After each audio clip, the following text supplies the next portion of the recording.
Hello, everybody. Welcome to learning about the writing portion of your verbal section. Well, remember, the verbal section is the first two modules of the SAT. The modules will start off first with the words in context, the filling in the blank with the vocabulary words.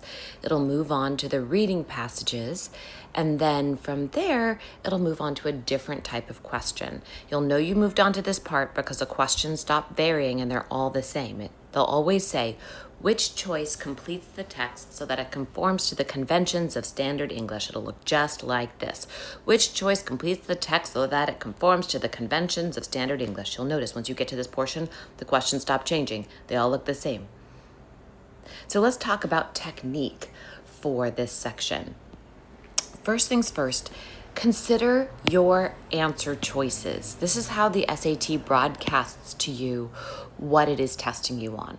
You're specifically going to look for what is changing, what's changing in the answer choices. So for example, when we look at this question, look at the answer choices. What's changing? They all say the, beast, of, the, Amazon. And then we have a dash, a comma, nothing at all, and a colon. So really, what are they testing you on? They're not testing you on anything about the beasts of the Amazon. They're testing you on how that joins to what comes next. So you can see, oh, they're testing me on punctuation here, on boundaries, how to connect two parts of a sentence. That's very different than looking at this one, right? Here, they're changing the forms of the pronoun. Its is singular, there is plural. Figuring out what you're talking about is all you need to do in order to figure out which two of these you can eliminate. Now remember, always you can click on that little, not that check mark there. Where did the little thing go? Oh, well, there's, this is just a review of the test, but there will be, it'll say A, B, C, D, and it'll be slashed out. You'll be able to use that to eliminate wrong answers. So this is just looking at formatting stuff, but we'll come back to that later. So the next thing you're going to do is make sure you read the whole sentence, especially when we're dealing with things that are structural. You're going to want to read the whole sentence so you can see what the structure of the sentence is. I can't tell you how many questions are missed because students are only reading a part of the sentence and that part sounds good, but if they got all the way to the end, they'd absolutely notice a structural issue that they could then address. The next thing is to make sure that you're reading the whole paragraph. Sometimes what makes an answer choice right or wrong isn't in the sentence itself, it's in one of the other sentences. This is especially true for form, structure, and sense questions, things that have to do with individual parts of speech like verb, tense, or pronoun agreement. Very often that'll be in another part of the paragraph. So make sure you're reading the whole paragraph, especially if that's what the answer choices are varying in. Once you get really good at this, you'll be able to look at the answer choices and see whether it's just the whole sentence you have to read or the whole paragraph. But if you're not sure what the answer is, read the whole paragraph and look for clues. Now, this last bit is extremely important for sustaining accuracy. If you want to sustain your accuracy very consistently, you must eliminate 3 before selecting 1. Why? This guarantees that you know why the other answer choices are wrong and that they should be eliminated and that you're not missing something. If you can eliminate 3 because they violate a grammatical rule, you've just guaranteed that the one that you're selecting is correct. Also, please keep in mind, if something's right, it's because it lacks something. It lacks an error, right? Or it keeps to an error. It's a lot easier to see something that has something than something that lacks something. So it'll be easier to quickly identify wrong answers and eliminate them, and that'll keep you on track for your timing and accuracy. Okay, let's talk about this first way of thinking about the questions. So the first approach to the writing section we're going to use is to look at the individual parts of speech and the rules associated with them on the SAT. Please keep in mind, this is a standardized test. They're not allowed to test you on everything under the sun. They're only allowed to test you on what they've tested other people on in the past. So we actually do know what they're allowed to test you on, so we can focus on those rules. So for this first lesson, we're going to focus on the individual parts of speech, and then we're going to zoom out until we're talking about the whole structure of the sentence and then how the ideas relate together. So first part of speech I want to address is verbs. A verb is traditionally defined as an action word like jump, go, or bake, but that's not entirely accurate. Not every verb is an action. I had a student once who said, you know what, Donna, I don't like the action word idea. I call it the doing word, like what's being done in the sentence. And I really liked that. So the underlying words here are verbs. Words like, sat, is. I like cats. The book sat on the table. Pittsburgh is in Pennsylvania. Again, none of these describe an action, but they're the doing of the sentence. The ones a lot of students miss are conjugations of the verb to be. The words like is, are, was, were, has, have, sorry, that's bad handwriting, have, had, would, could, might. Ooh, that's a hard one to write. Might, and can. We could go on for a lot longer, but just to give you a sense of words that students often confuse as not verbs because they don't seem very active, but things like think, love, cause, again, not very active words, but definitely the doing in the sentence. So keep an eye out for these guys because they're definitely verbs. And again, a lot of verbs do describe action, so this definition will definitely help you to get a sense of which words are verbs, but keep an eye out for the verbs that aren't as active. So let's look at some basic verb forms here. We have the simple present tense of the verb, and what you'll notice is the simple present tense varies from singular to plural. And if you want to notice what makes the big difference here, it's the S. Notice that the singular verbs have S's on them and the plural ones don't. Yes, this is very important. Singular verbs have S's, plural ones don't. Now you might be thinking, Donna, doesn't adding an S to the end of something make it plural? And that's true, but that's for nouns. You would say the dog for singular, or the dogs for plural. But we'd say the dog barks and the dogs bark. So you'll see the S either goes on the noun or the verb, but never on both. You wouldn't say the dogs barks. You wouldn't say the dogs barks. And you wouldn't say the dogs barks. You wouldn't want to do it on both of them. You also wouldn't want to do it on neither of them. We wouldn't say the dog bark, right? It's either on the noun or the verb, never on both, never on neither. So again, that first sentence there is singular. In the singular form, the S goes on the verb. In the plural form, meaning we're talking about many, singular means one, plural means many, the S goes on the noun, not on the verb. So keep that in mind. You'll notice that in the irregular form as well. He eats chicken, they eat chicken. I am rude, he is rude, they are rude. Now we can switch to the past tense. The past tense, simple past, let's get this all the same. The simple past ends in what two letters? What two letters do you notice the simple past ends in? Very often the simple past will end in ED. Now again, when it's irregular, it might aim differently. It might say he ate, or he was, they were. So the irregular forms might not end in ED, but a lot of them do. So it's a great way to spot if they're testing you on past tense. You'll also notice that the past tense doesn't change from singular to plural. The past tense is the same, singular and plural, for the most part. However, for was and were, this is the one verb form that changes singular to plural past tense. Now we also have the past participle. The past participle is the second word in the double word verbs. Watch out for these double word verbs. You see the verb here is has baked, were baked. That's the complete verb in the sentence. Now for most of the rules that we're going to be talking about, we're always going to be focusing on the first word in the double word verbs. Why? What do you notice?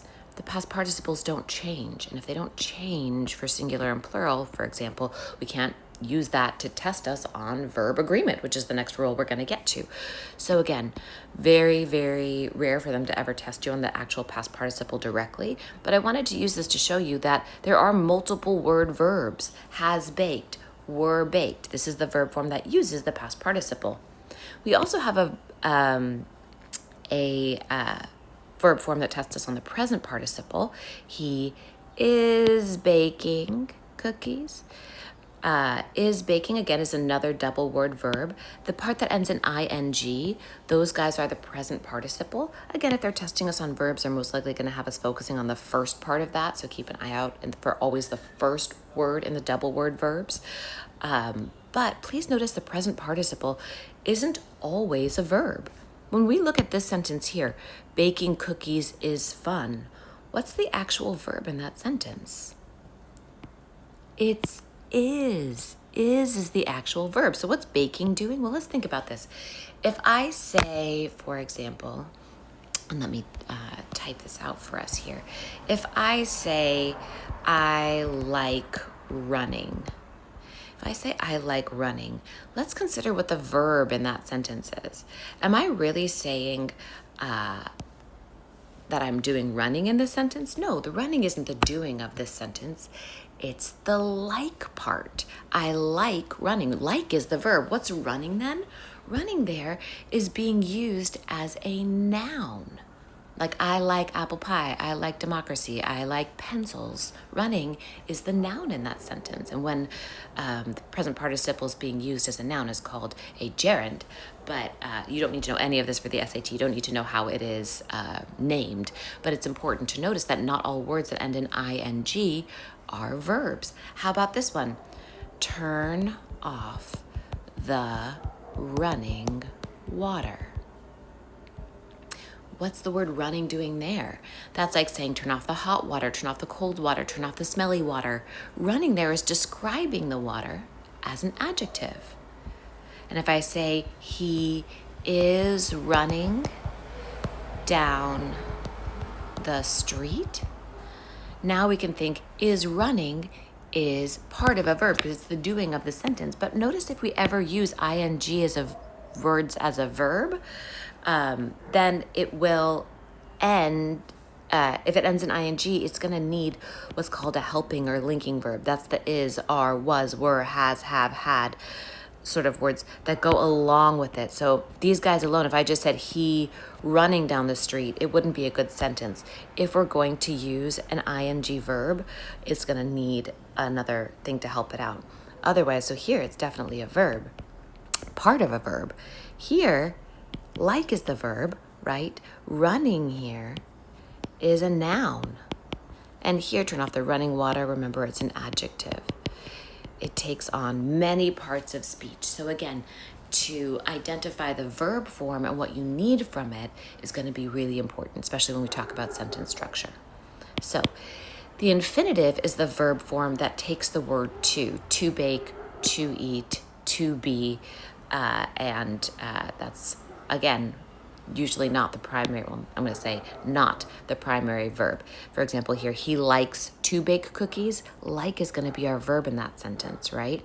To bake is a verb form, but it's not our main verb. So keep in mind, unless it's conjugated for the subject, I apologize for that car alarm, unless it's conjugated for the subject, then it's not the main verb of the sentence, but it could still be a verb in a different verb form.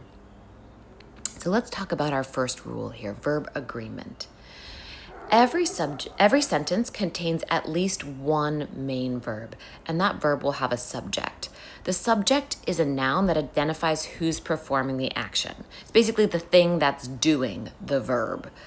In present tense verbs, the verbs will be in a different form depending on whether the subject is singular or plural.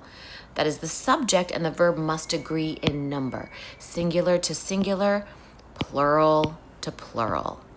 So again, this is for verb agreement. Verbs must agree with what's doing the verb, singular to singular, plural to plural. We'd say the dog eats meat, but dogs eat meat. Do you see the S is on one or the other? It's never going to be on neither. The dog eat meat, and it's never going to be on both. The dogs eats meat. If a verb is a multi-word phrase, only the first word, called the auxiliary verb, agrees with the subject, so we can ignore the second word for now. Just like I said, in those double word verbs, you focus on the first word. Is barking, are barking. Notice the barking's not changing. They can't test you on it. It's the is or the are you want to focus on because that's what needs to agree with the subject. When we look at the dog has barked, the dogs have barked. Again, focus on the first one. The dog has, the dogs have barked doesn't change, so they can't test us on it. We'd never say the dog are barking or the dogs is barking because are is plural and it doesn't go along with singular dog. Is singular and it doesn't go along with plural dog. The dog have barked. Oh, no, no. The dogs has barked. Oh, no, no. Again, see that double S? That's a big no, no. Yes? Okay. Oops. So your job is to figure out who's performing the answer to this question. Who is performing the action, right? So we got to figure out the answer to that question. Who's performing the action?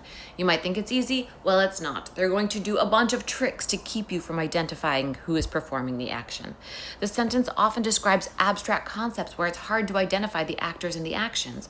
Furthermore, there's some the number of ways that they can hide these guys make it so it's not exactly what you think it is. So how can we tell which word is the subject? I'm going to warn you about the traps, and you're going to keep an eye out for them.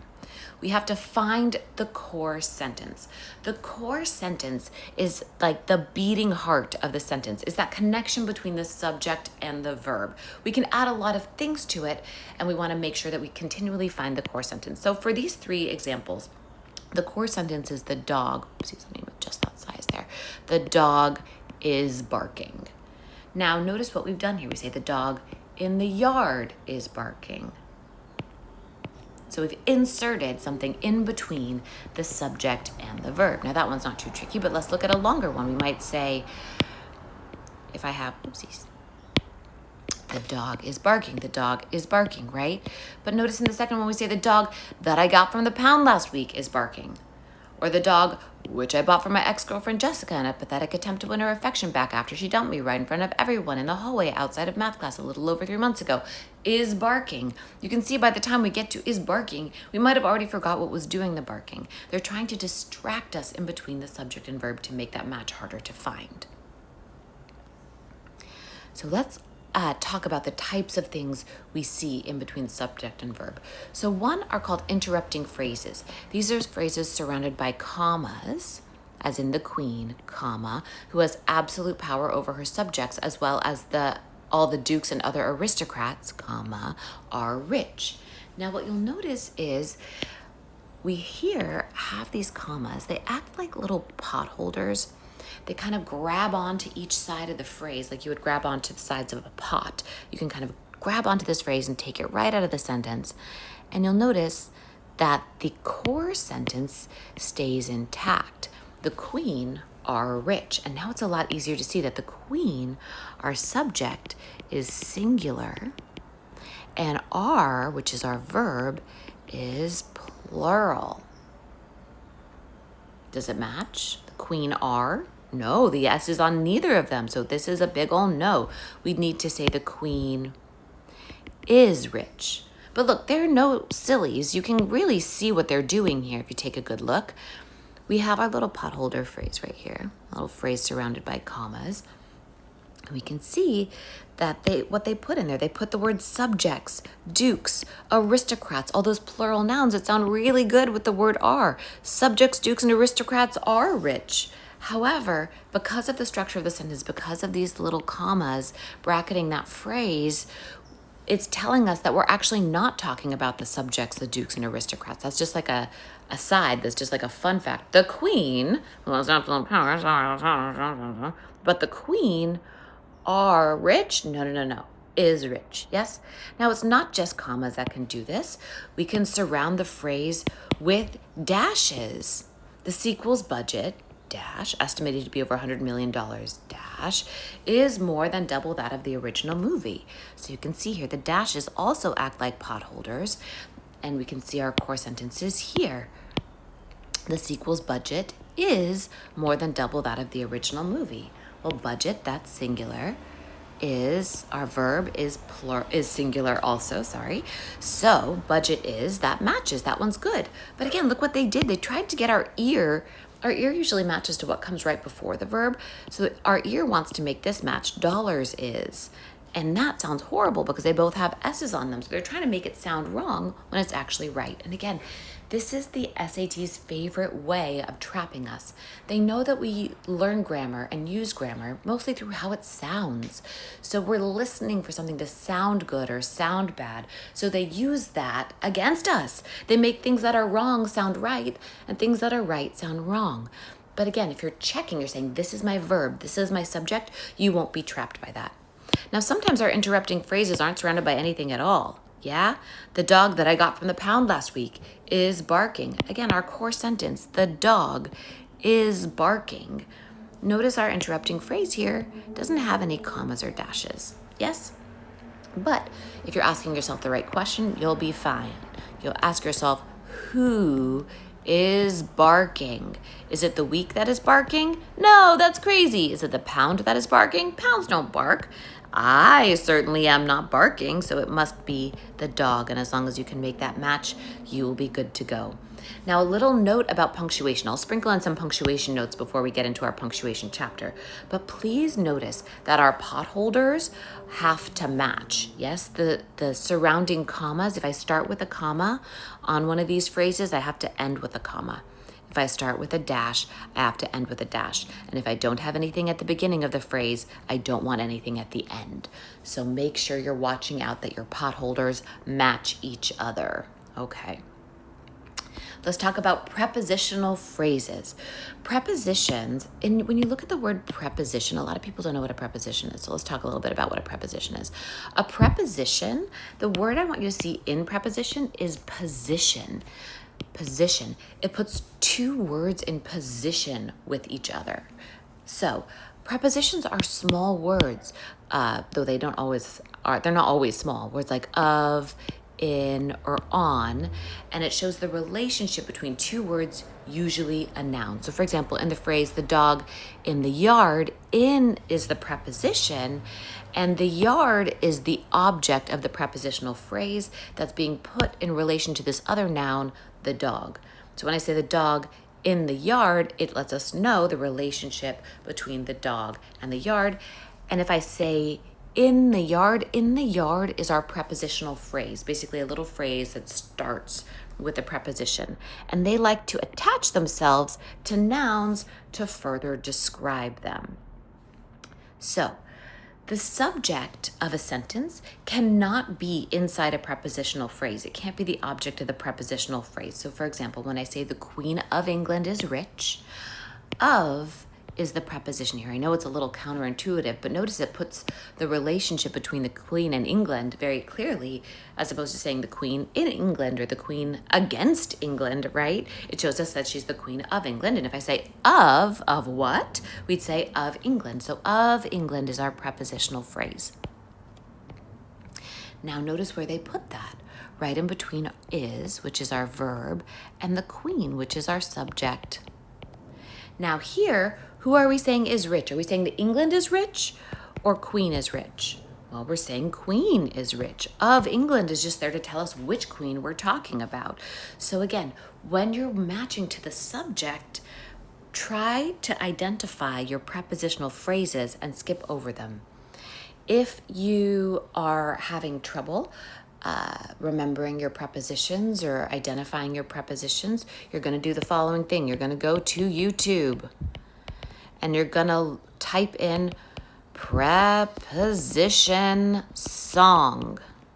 It's to the tune of Yankee Doodle, and you will listen to it a bunch of times and you will then memorize your prepositions. So look up YouTube preposition song. This will definitely help you to memorize your prepositions.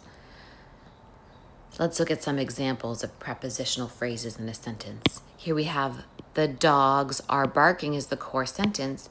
In the yard describes the dogs. The dogs in the yard are barking.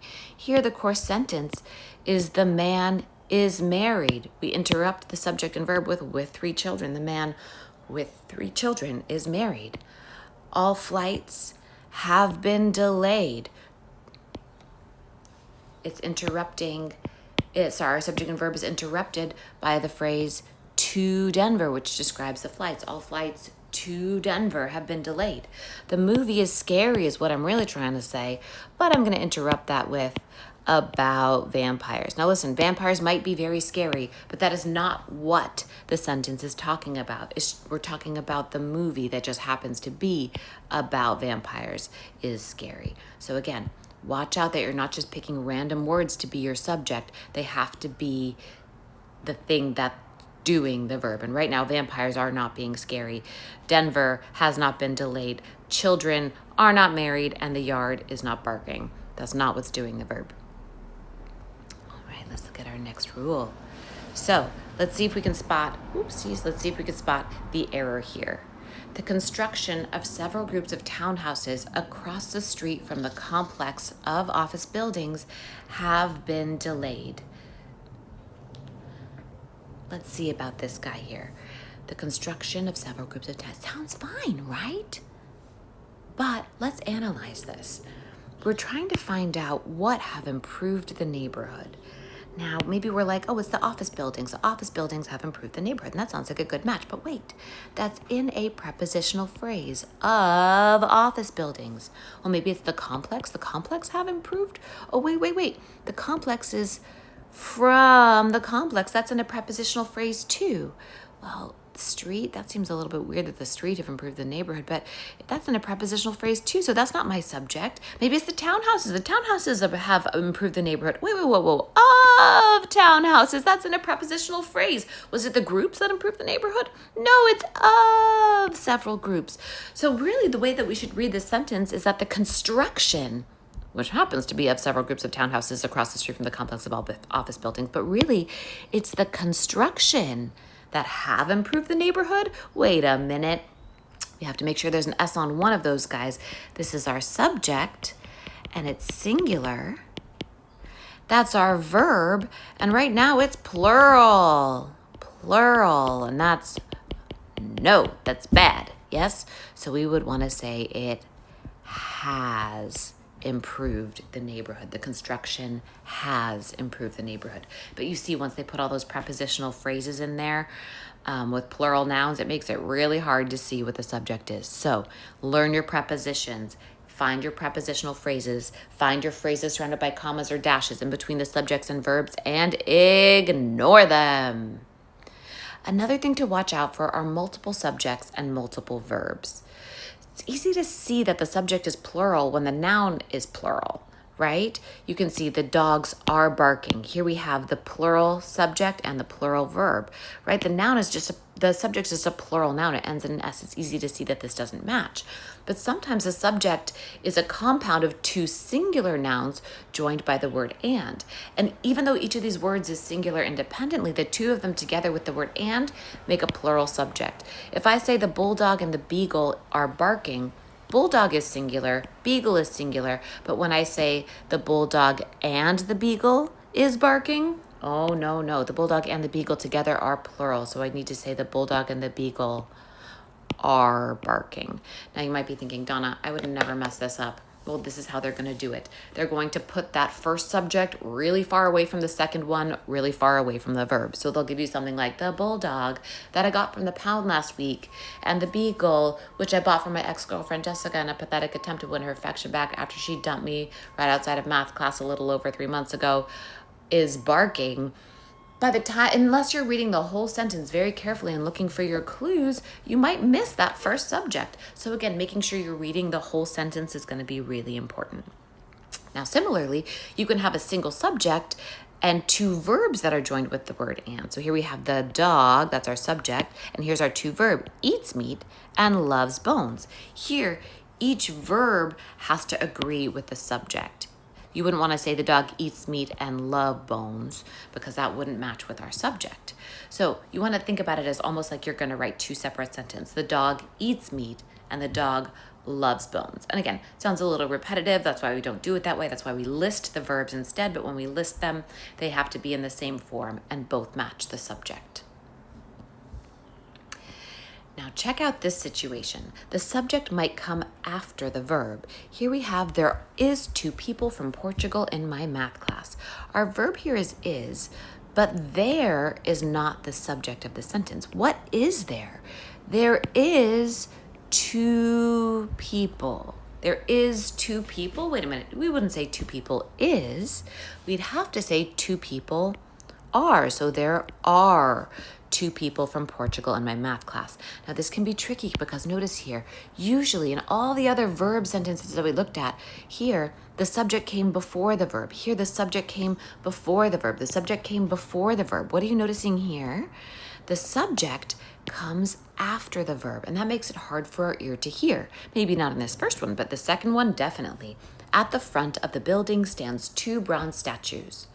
Our ear is matching to what comes before. Building stands, that sounds fine. But what if I asked you, if stands is our verb, what's doing the standing? If you're having trouble telling, close your eyes. I'm going to read the sentence again. At the front of the building stands 2 bronze statues. What are you picturing standing in front of the building? 2 bronze statues. Now tell me, does this match? Would we say statues stands in front of the building? No, that's too many S's. That's too many S's. Statues stands? No, we'd say statues stand. But again, almost impossible to hear in the setup the way that it is. We have to make sure that we're asking ourselves, what's doing this verb, especially when we look at the answer choices and some say stand and some say stands. You know that they're testing you on this. So ask yourself, what's doing the standing? Let's try some. Feel free to pause the video here and try these on your own. I'm going to jump in. And a big thing you can do when you're trying it on your own is to identify the subject before picking your verb. Why? That'll allow you to tell whether it should be singular or plural and not rely on your ear. So, reading this first sentence here, the temperature and humidity has or have been rising for the past week. So what has or have been rising for the past week? The temperature and humidity. That's 2 things, temperature and humidity. So I know that I need something plural, which is the one without the S. Have, they have. If you're ever wondering, is it singular or plural? A good test is to try out the word with he or they. So say I was testing out the word plays. He plays or they plays. Which one would be right? He plays or they plays? Well, we would say he plays. So you know plays is singular. Now, what if I was testing out play? He play or they play? Well, you would say they play. So you could tell that play is plural. So keep in mind, if you're ever having a hard time using that little S rule, you can test it out with he or they. So, or she or they or it or they, anything singular with the word they. Just don't use the word I. I is irregular, so don't use that, yeah? Okay, number 2, the chef who started all 3 of these restaurants was or were trained at a school in France. Well, tell me, what was or were trained at a school in France? The chef was. Chef was, not the chef were. So since chef is our subject, we're going to go with was. The chef was. Look at this interrupting phrase. Who started all 3 of these restaurants? Now, restaurants were sounds good, but that's not what was trained at a school in France. Next one. Dave's new invention, a set of rocket-powered rollerblades that can propel you 100 yards in just 3 seconds, are or is both pointless and unsafe. Well, think about this. What's both pointless and unsafe? It might be really tempting to say is dumb rollerblades, right? But keep in mind that's in a little potholder phrase. Do you see our little potholder phrase here surrounded by commas? So we can take that out and say, you know what? Our subject is not going to be in there. If our verb's on the outside, so will our subject be. So what do I have left that is or are both pointless and unsafe? Dave's new invention. Invention is singular, so invention is, not invention are. Let's take a look at this next one. The veterinarian said that the problems with my dog's skin comes from a genetic condition. Now, dog skin comes sounds much better than dog skin come to me. So it would be very tempting to pick come, but you listen, I have better technique than that, so I'm not going to do that. I'm going to ask myself, what come or comes from a genetic condition rather than an infection? Is it the veterinarian? No, the veterinarian doesn't come from a genetic condition. What comes from a genetic condition is not my dog's skin either, because watch out for that. With my dog's skin is a prepositional phrase. Let's take that out. The veterinarian said that the problems come. Oh, it's the problems that's our subject. Problems is our subject. Problems come or problems comes. Well, problems ends with an S, so we'll pick the verb that doesn't. Problems come from a genetic condition. So watch out for that. That's a tricky one. It really does sound like we should be matching to dog skin, but if we have a prepositional phrase, we'll realize that my dog skin is just describing what kind of problems we're talking about. All right, let's take a look at the next one. Mayor Black's announcement of the addition of 4 new bridges to the city's redevelopment designs was or were met with mixed reactions from the public. Well, the designs sounds awfully good, but wait a minute. If we look, we'll see to the city's redevelopment designs. That's a prepositional phrase. Of 4 new bridges. Of the addition. So really, all those prepositional phrases are describing our subject. It was an announcement of the addition of 4 new bridges to the city's redevelopment design. But really, what was or were met with mixed reactions from the public?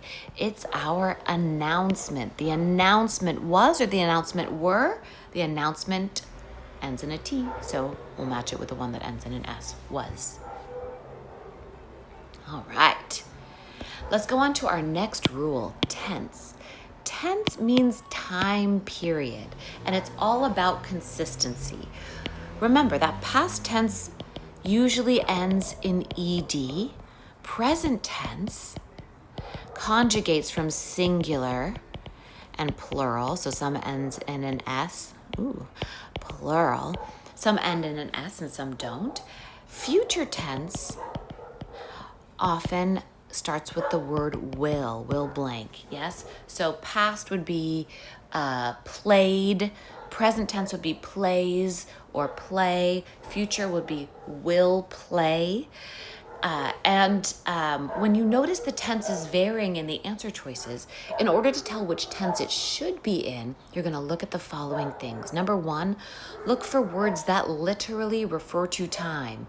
When I say in 1776, America is declaring independence, the words in the sentence that literally refer to time is in 1776. Since these words are indicating a time period in the past, if we're trying to decide between is declaring and declared, we are going to go for the one that matches the words that literally refer to time. Is declaring is present tense, so we don't want that. Declared is past tense, so that's the one that we want.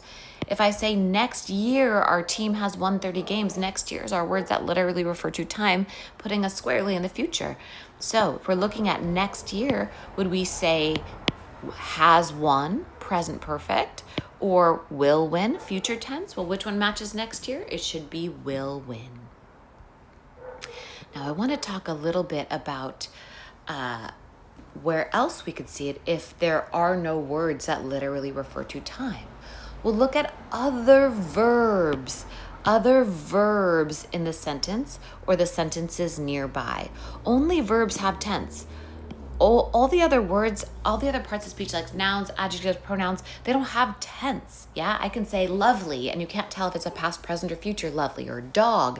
You can't tell if it's past, present, or future dog, right? So don't look at them. Look at the verbs, yes? Dave sees several museums when he went to Belgium. Sees is the verb that we're checking. So if we look at the other verb in this sentence, went, we'll see the went isn't underlined. It can't change. It is past tense. So we have to change our sees to saw and make it past tense. Mrs. Jones made us sit in the corner whenever we are bad. Again, look at the one that isn't changing. This is present tense, are. So we have to change made, which is past tense, to makes in order for them to match the verb form that's already in the sentence.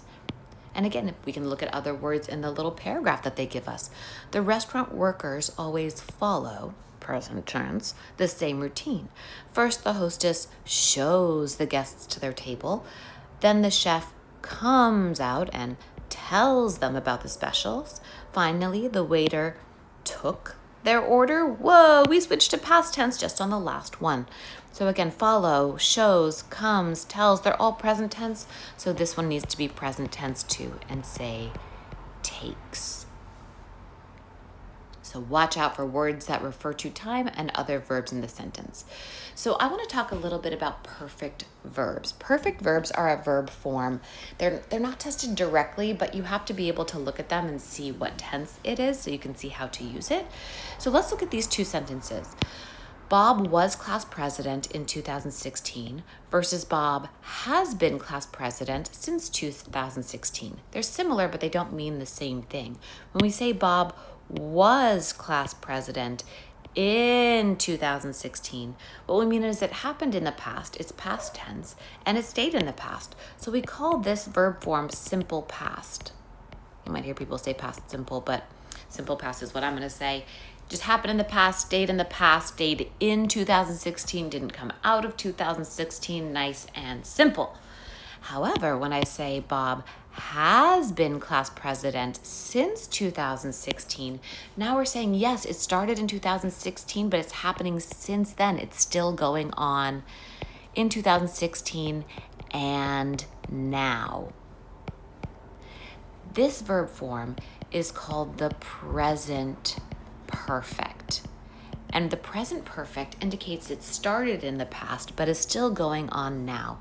And remember when I said when we look at these double word verbs, we're always focusing on the first one when it comes to tense and agreement. Has, if you say he has a dog, he has a dog. He has a dog right now, right? That's a present tense verb. So the present perfect is often used in conjunction with present tense because it's indicating that something is going on now, even though it started in the past. So again, simple past, that's was. Present perfect will be has been, often indicated by the word since. And again, it uses the present tense of the conjugation of to have. And again, because of this part here, the been part, it's very often confused for the past tense, but it's not past tense. If we wanted to have past tense, we could use what's called the past perfect. Bob had read the book before he saw the film adaptation. That uses the past tense of to have instead of the present tense of to have. Present tense is has or have. The past perfect uses had. You'll see that guy right here, had read the book before he saw the film adaptation. And we use that to refer to past events that happened before other past events. So if I want to say that he saw the film adaptation in the past and this thing happened even more before it, we'd say before he saw, he had read. But again, this is past tense, so we use it in past tense situations, just like this one here is present, so we use it in conjunction with present tense situations. So when you're looking at the answer choices, don't be fooled. This is present, this is past. And again, they won't test on this directly, but you have to know that has been, have eaten, has danced is present. Had been, had eaten, or had danced is past. Would is also something that's not tested on directly, but it has 3 different usages, and they are all past tense. Oops. One usage is that would is the past tense of will. If we're doing it in present tense, we say Dave tells Jennifer that he will go to the store, projecting into the future from the point of view of the present. If I make that whole sentence past tense to use the word would, I would say Dave told Jennifer that he would go to the store. Again, you can see the present turns to past, so present projecting into the future turns into the past projecting into the future. We can also use it for habitual actions that happened in the past. Habitual means actions that happened all the time. If Dave went to the park once, we'd say, oh yeah, Dave went to the park once. But if he used to go all the time, went becomes would. When he was a child, Dave would go to the park every Saturday like a habit. Went becomes would go. Now we can also use it for conditional actions. Conditional actions usually contain an if clause. If this condition were to happen, then this other thing would have happened or would happen. So again, we're using would as part of a conditional, saying that it would happen if this other thing happened. So let's practice a little bit. And again, make sure you're justifying your answer. My dog sleeps, present tense, or slept, past tense, on my bed every night when he was a puppy. Do we see any words that literally refer to time? No. So let's grab the other verb in the sentence. It looks like it's past tense, so we're going to pick past tense. The war is finally over, but its effects were or will be felt for many years to come. The war is over now, but when will the effects be felt? They say for many years to come. Those are words that literally refer to time, so we'll say future tense. Larry brings or brought some nuts and a loaf of bread. If I just stopped right here, I would have no idea which tense to pick. He brings nuts and a loaf of bread. He brought some nuts and a loaf of bread. Both of those are fine until I say when he goes to the park. Goes, these are happening at the same time. He brings when he goes. Brought is past tense and doesn't match the present tense, goes. We worked together to speed up the preparations for the party. I cooked or will cook dinner while Naomi cleaned the kitchen. While is happening at the same time. So while what? Naomi cleaned, worked. All these are past tense verbs, so we want to pick our past tense verbs. Whenever I went fishing with my mother, we buy or would buy bait from the same shop about a mile from the lake. Whenever, meaning at the same time, I went, past tense. Buy is present, would buy is past, so I'm going to go with our past tense here as well. All right. Little verb summary for us. Let's take a look. When a verb is underlined, check for the following things. Number 1, agreement. Make sure the subject and verb agree in number, singular to singular, plural to plural. Define the subject. Ask yourself who is performing this action, who is doing the verb. Ignore interrupting phrases and prepositional phrases. Remember, one verb can have multiple subjects and one subject can have multiple verbs. The subject might come after the verb. Sometimes it doesn't have to. Sorry, I didn't mean must. It might. And we have to watch out for the words like there is or there are that indicate that the subject will come after the verb. Number 2, we're going to look for tense. If we're looking out for tense, we're looking at the answer choices and seeing the answer choices vary, past, present, future. Look for time words. The verb must refer to the right time. You're also going to look at other verbs in the sentence. Verbs that occur at the same time must be in the same tense. Look at the verbs and sentences nearby if there's no other verbs or words that refer to time in that same sentence. And watch out for those special tenses, present perfect, past perfect, and the word would. All right, let's talk about pronouns. Pronouns are words like they, it, her that take the place of noun. They kind of work like abbreviations. They refer to some other noun in the sentence, so you don't have to repeat that noun. The noun that the pronoun refers to is called the antecedent. So if I say the snake swallows its prey whole, its is my pronoun, and it's referring to the snake, which is the antecedent, the thing that it's referring to. Now, you know you found the right antecedent if you can say the snake swallows and put the snake back in for the pronoun. The snake swallows the snake's prey whole. And you're like, yes, I see. That is proper. A lot of people will say, oh, Donna, isn't the antecedent for it's the prey? Well, would you say the snake swallows the prey's prey whole? No? Okay, then that's not the antecedent for that pronoun. We're really referring to the snake. So just like verbs, pronouns have to agree in number with their antecedent. We have to match singular to singular, plural to plural. So I want you to watch out if the answer choices vary from singular to plural with your pronouns. Make sure you match what it refers to. You would say the snake swallows its prey whole, or snakes swallow their prey whole. We wouldn't want to say the snake swallows their prey whole. That's singular, that's plural, that's bad. We wouldn't want to say snakes swallow its prey whole, because this is plural. and this is singular, and that doesn't match. Now, just to clear up a couple things really quickly. I know that ends in an S, and a lot of people are like, Donna, is that plural? No, it's possessive. If it has the word it in it, it's singular. There is always plural.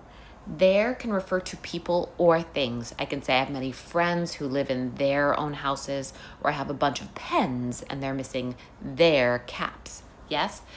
Notice I use there to refer to friends, human friends, and pens, which are non-human things.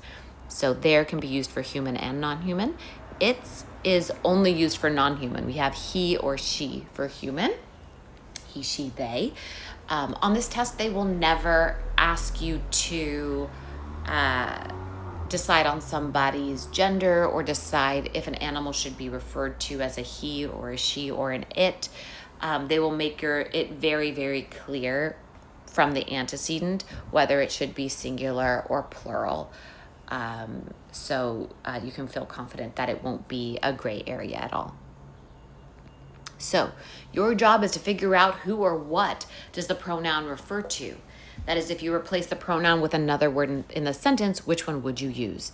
This new mobile phone looks great, but they can break very easily. They is the pronoun. So let's find the antecedent. What does they refer to? What can break very easily? Well, we're talking about the phone, the new mobile phone. Phone is singular, so we have to replace they with it. It can break very easily, again, because we're referring to the phone. So let me put too fine a point on this. The difference between pronoun agreement and verb agreement. Let's look at this sentence. The age of some trees is determined by counting their rings. This is our verb here, is. What's our subject? Our subject is what is determined by counting their rings? The age, that's our subject. This match we're trying to find, yes?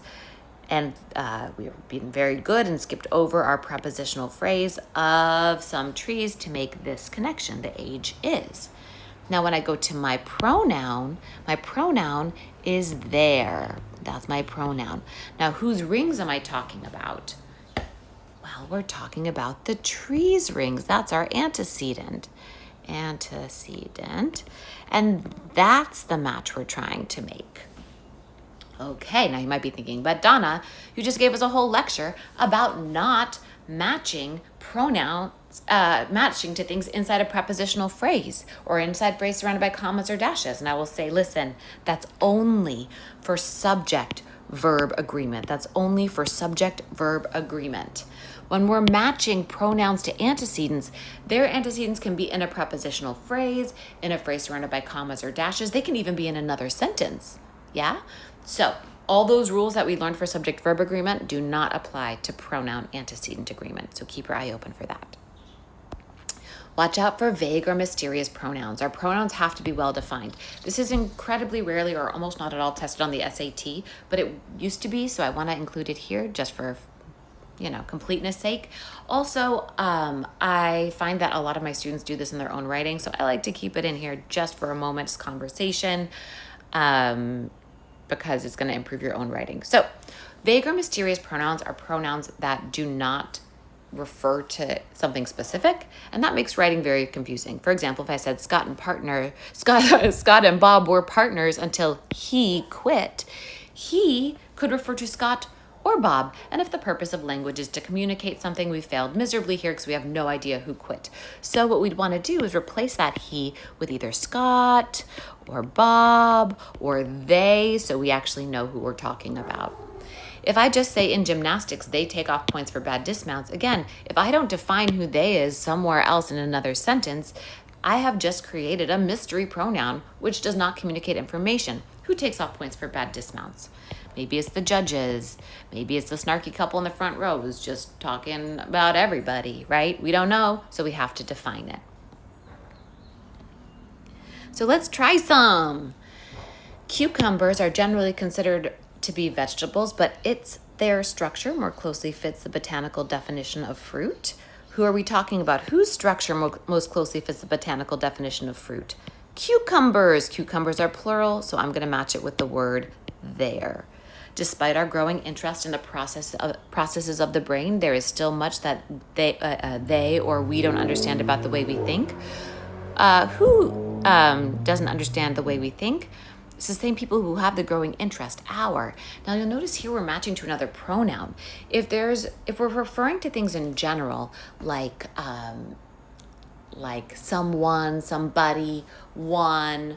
If I say one is sick, one should go to the hospital. Or if you are sick, you should go to the hospital. Not one or you particularly. We want to make sure our pronouns are consistent with each other. So which one matches our? They or we? Well, it's we. So we're going to pick we. The construction of the towers had to be delayed because the architect decided to alter the materials with which it or they would be built. What's going to be built? It's the towers. Towers are plural. We'll pick they. The naked mole rat is unique among mammals in that due to the lack of a chemical called substance P, it or they cannot feel pain. Who cannot feel pain? The mole rat. So even though we're referring it to all mole rats, the word in the sentence is singular, so we need to pick the singular pronoun.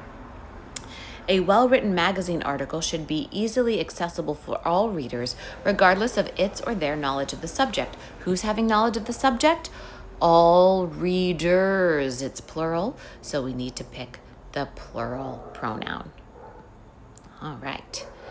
This is very important. Please pay attention to this. This is frequently tested. The difference between contractions and possessive pronouns. Now, possessive nouns use an apostrophe to show possession. This is Bob. Well, you can say Bob has a cat. This is Bob's cat. The cat's name is Gretchen. Notice we're using an apostrophe S to show that the cat belongs to Bob, and the apostrophe S to show that the name belongs to the cat. This would be a good time to pause to talk a little bit about apostrophes. If we're doing it on a singular word, the cat's bed, and I want to show that the bed belongs to the cat, one cat, I look at the word cat and I add an apostrophe S. If I want to say many cats, the cat's beds, and I want to show that the beds belong to many cats, I look at the word cats and add an apostrophe after the S. So the general rule is if there's an S already in the word because it's a plural, just add the apostrophe after. If there's not already an S there and you want to make it possessive, you add the apostrophe and the S. Now, please notice when we're working with pronouns, it's totally different.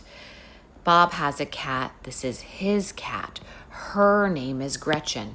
Notice what we did here. The Bobs with the apostrophe S just turned into a whole different word that didn't have an apostrophe. Cat's apostrophe S turned into a whole different word that doesn't need an apostrophe. So keep your eyes open for this. Pronouns that are possessive do not use apostrophes. Now I know what you're thinking. You're like, but Donna, I've definitely seen pronouns with apostrophes. Yes, you have, but they are contractions, not possessive. Yes? We use them to stick two words together. If I have the word I and am, and I'm going to rush, I'm going to stick them together. I'm going to take out the A, and I'm going to pop in an apostrophe to replace my A, and I'm going to say I'm. We are. If I slam these words together, boom, the A is going to pop off, and I'm going to get we're. So, I'm like this means I am. We're like this means we are. He's like this means he is. But look, it looks awfully possessive with that apostrophe S, but that's not what it means. It means he is. She's like that means she is. So my advice to you is whenever you see a pronoun with an apostrophe, read it as two words. Read it as two words. Never read that like I'm. Read it as I am. So let's look at a bunch of them. It's, IT apostrophe S. We should read it as two words. It is. Yes? It's without an apostrophe shows possession. The dog wagged its tail. The tail belongs to the dog. ITS apostrophe is a made-up word. It's never correct. Never use that for any reason. If you see it on this test, cross it out immediately. You're not likely to see it, but just it has been a thing in the past, so keep your eye open. You're like this means what? You are. You're like that shows possession. You're a jerk. You should read as you are a jerk. You are. You're like that shows possession. The fly that belongs to you is open. They're like that, apostrophe, two words, they are. They're going to win, you should read as they are going to win. They are going to win. Their, T-H-E-I-R, shows possession. I like their uniforms. The uniforms belong to them. Their, like this, shows location. Put it over there. If you want to tell if you should use this kind of there, put the word over in front of it. Over there. I'm telling you where to put it. There. So let's practice. A pronoun must always agree with its antecedent or it is antecedent. Well, the antecedent belongs to the pronoun, so we'll say it's. It's possessive, not it is antecedent. You are lucky that you weren't in school today, or you're lucky. Does the lucky belong to something? Well, we're going to say you are lucky you missed a pop quiz in math class. Mr. and Mrs. Wash are a little dim-witted, but their or they are children are actually quite bright. Well, the children belong to them. It's possessive, and we wouldn't want to say they are children. It's their children, so we're going to pick the possessive one and not they are. It's really hard to hear these guys because they sound the same. So make them sound different by saying they are for that one and testing if that's right. If it's not right, cross it out and pick the other one. So let's watch out for relative pronouns. Relative pronouns are going to come up a lot when we talk in sentence structure, so I want to talk about them here. Yes? Who, whom, whose, which, that, and sometimes whoever and whomever are relative pronouns. Relative pronouns act like regular pronouns in that they refer to other nouns in the sentence, but they can also connect two different clauses together. This becomes super important again when we talk about sentence structure, so let's look a little bit more into those. I could say, I bought a new bike. It was nice. These are two complete sentences that can stand alone. The second part, it was nice, can stand alone as its own sentence. Maybe not its own complete thought. We maybe don't know who it is referring to, but structurally, it has a subject and a verb and can stand alone. If I said, I bought a new bike, which was nice, now that which is joining the two sentences a little more tightly together. We have one complete sentence and one what's called a relative clause, which was nice. If I tried to, put a period here and make this capital, which was nice, could not stand alone in the same way it was nice can. It depends on the other part of the sentence, cannot stand alone. So we have some rules for our relative pronouns. Relative pronouns use the same form for singular and plural. Check this out. Bob is talking to a man who is from Cincinnati, or Bob is talking to some people who are from Cincinnati. In both cases, who is in the same form, but in the first one, who refers to the man, and in the second sentence, who refers to people. Again, doesn't change form like our other pronouns does. So here, these relative pronouns don't have to agree with their antecedents like regular pronouns do, but we still do care about their antecedents because notice what does change. The verb that follows. So when a relative pronoun is the subject of a verb, the verb must agree with the antecedent of the pronoun. So technically speaking, the subject for is who, but since who refers to the man, is has to match the man. The subject for are is who, but since who refers to the people, are has to match the people. So keep that in mind when you're looking at the verbs that follow the relative pronouns. Who versus whom? It's the same as the difference between he and him. So let's explore that difference for a second. Not really tested on the SAT, but good to know for life. The subject of a sentence we already know is the thing that's doing the verb. The object of a sentence is the thing that's receiving the verb. So you would say we were saying, I like cats versus cats like me. I and me are the same person, but what's different is whether it's doing the verb, whether it's the subject of the sentence, or receiving the verb, and it's the object of the sentence. Here, cats would be the subject. So I'd say I would be the subjective form of that pronoun. Me would be the objective form. If I swap it out and say something like, oh, he likes cats, you wouldn't say cats like he. No. You'd say cats like him. So he is the subject. Him is the object. Let's try again. She likes cats. You wouldn't say cats like she. You'd say cats like her. She likes cats. Cats like her. How about this guy here? We like cats. Cats like we. No, cats like us. So we and us should go on this list. And how about one more? They like cats. Cats like them. So they is the subjective form. Them is the objective form. Okay, once we have that, now we can understand who versus whom. I met a man who likes French people. That's a little bit like saying he likes French people. Who is doing the verb in that relative clause here? So it needs to be in the subjective case. So let's go ahead and put who under our subjective list.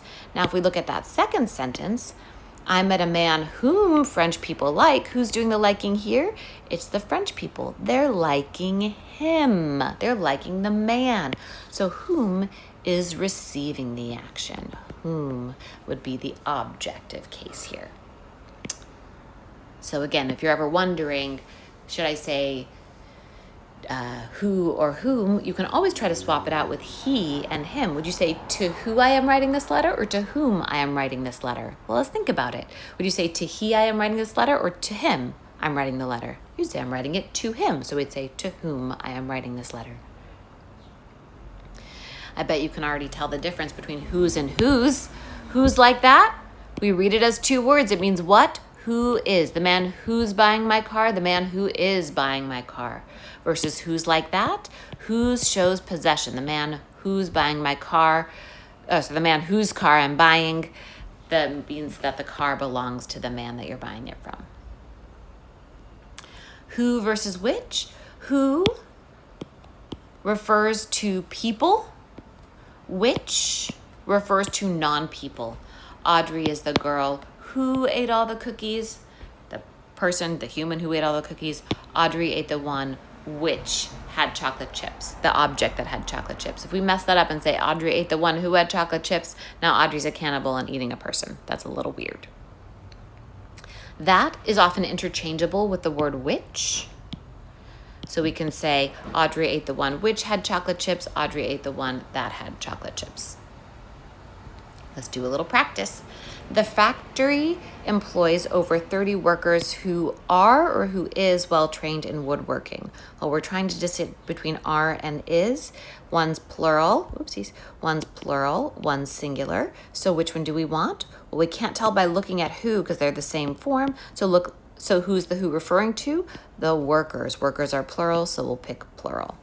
The guy who is renting my apartment for the summer is a visiting student from France, or the guy who's renting my apartment for the summer is a visiting student from France.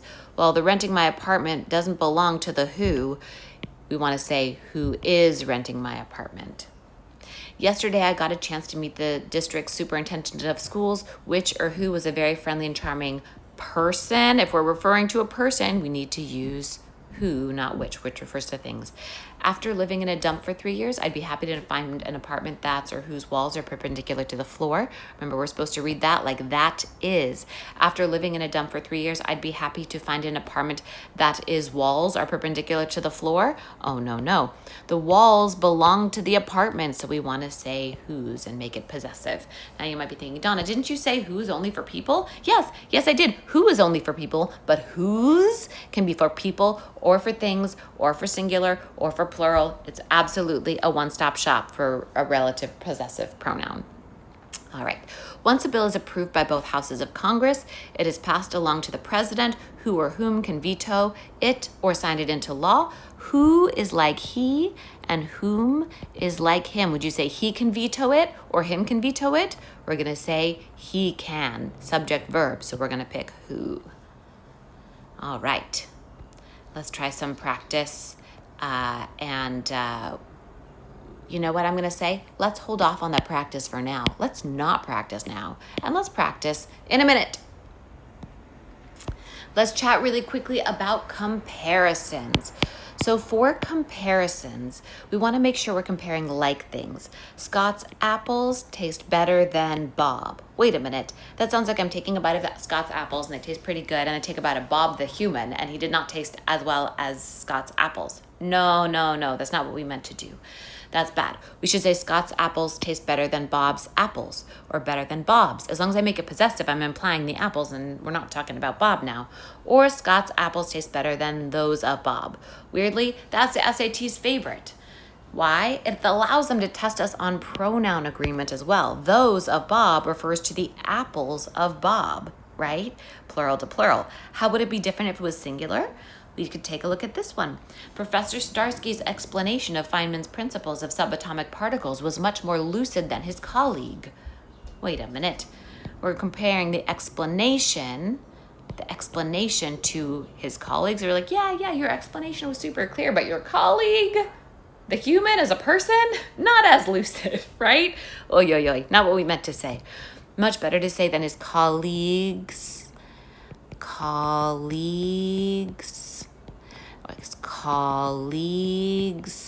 Explanation. Wow, I can spell, I swear. Colleagues explanation. Or, SAT's favorite, than that of his colleague.